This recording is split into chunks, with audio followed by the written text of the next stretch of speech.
Got DOOGEE S55 Lite, and let me show you how to activate and use boot mode on the following device. So at first you have to switch off your DOOGEE, tap on power key and hold it for about 3 seconds, click on power off and OK to shut it down.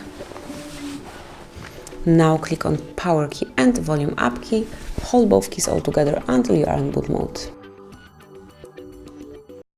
And here it is, now we are in boot mode where you can navigate by using volume up key.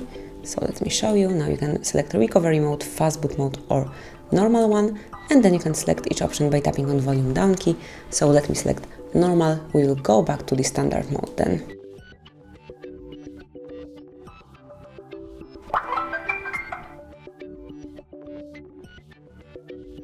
And that's it. As you can see, now we are back in the normal mode. So thank you for watching. Enjoy using boot mode on your device. Please subscribe our channel and leave the thumbs up.